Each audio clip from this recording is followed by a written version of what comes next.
What's up, you lazy, entitled, basement-dwelling millennials, bootstrapping boomers, apathetic Xers, and goddamn Gen Z kids today? Today we're going down south to Congress with Clayton, who is high as shit right now on painkillers and prednisone because because he's got walking pneumonia, but he's going to tough it out with us. And as always, anytime we've tried to have David on the podcast, Riverside decides to throw a fit. They really don't like him for some reason. And so all of us are on our phone right now because it's not working on the browser. So we apologize for all of the quality issues. I still blame David or Pam Bondi, who's trying to silence David. Whatever it is. But David, how you doing aside from being deathly ill? No painkillers, antibiotics, and prednisone. No painkillers, but I am hurting a little bit. But it's that old feeling of for anyone who has ever experienced broken ribs, that's what it feels like. But you don't actually have broken ribs, so I'll muster through. The antibiotics will work, and we'll keep on going because. In today's world and current events and everything that's going on with this absolutely absurd and disgraceful and shameful administration, we got to press on. Yeah, absolutely. So you and I have been friends for a while online. Finally, actually got to meet IRL, as the kids say, in DC, which was pretty awesome. You did some great speeches up there.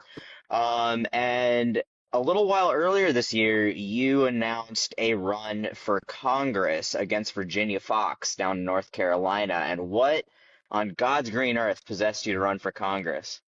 Well, I saw an opportunity because our nation's seen an unprecedented amount of people leaving the traditional establishment Democratic Party, and of course, people leaving the Republican Party because the Republican Party isn't even doing anything for long lifetime registered Republicans and becoming independent and unaffiliated.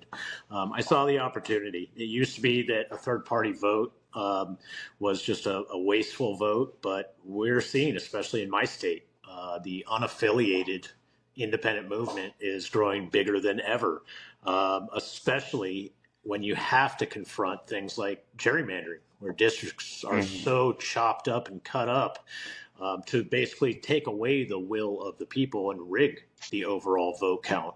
The only way to defeat a gerrymander war is to make an option possible where you can represent both traditional Republicans as well as traditional Democratic voters, and get away from this party allegiance and back to more of a movement of for the everyday American, Hmm. being represented by an everyday American who goes on podcasts with feeling like broken ribs and walking pneumonia, instead of these people that are just going to these luxurious, lavish dinners and their Dubai vacations and their Cabo vacations and their super PACs and dark money and APAC funding, you know, uh, uh, malfeasance against the will Hmm. of the people and the actual representatives, or being the definition of the word representative. So that it's a lofty goal, it's a lofty task, but it's one that I believe we can accomplish.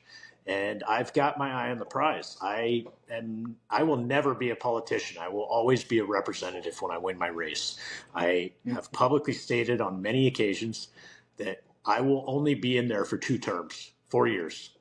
Two years to call out in 4K every single person within our government that is on the take and who is buying them.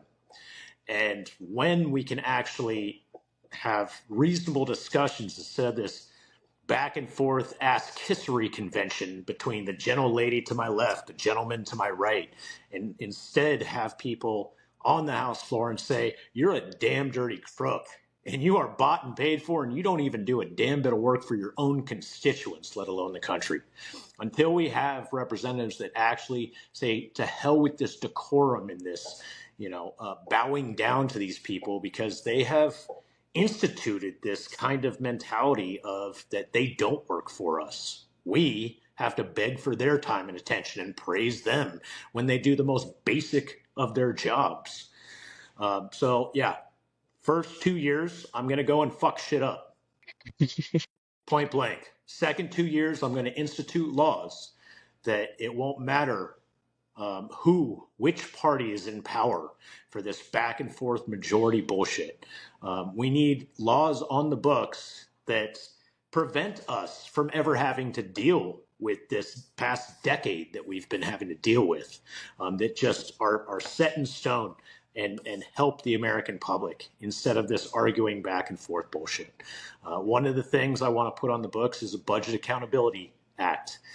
If we had had something like a Budget Accountability Act, then the one big beautiful bill most likely never would have happened.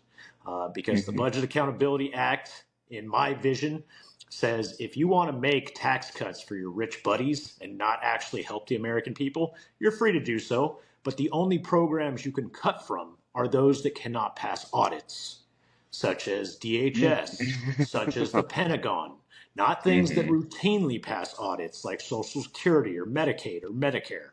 They can make all the cuts in the world for their tax cuts for their billionaire buddies, but they're not going to be able to take away from the everyday Americans that have already paid into these programs and are deserving of every single one of these programs. So on that type of I like the idea of that type of accountability legislation, but what would prevent, say, this administration from coming in and doging the shit out of everything, cutting people to make these programs operate so ineffectively that then they wouldn't pass an audit? And, Republicans love being like, hey, the government doesn't work, and we're going to do everything to prove that to you by making sure that it doesn't work, and so that's where I would be worried that they would just take that as an opportunity to go make these programs operate inefficiently without cutting budgets. Then they don't pass their audits because they don't have enough people working to take care of everything. And then they just go back and see, like, now, look, these programs are wasteful. We can cut it, pass that debt, because it's not even like these cuts never make up for the debt that they incur from these billionaire Right. tax cuts, So that's where that would be one thing that I'd be worried about. And have you thought about that at all, and Yeah, how you'd I safeguard against that? understand. I understand your concern. The Hmm. CBO and the Treasury are who perform the audits, not the individual departments themselves. The CBO and the Treasury perform the audits. Right.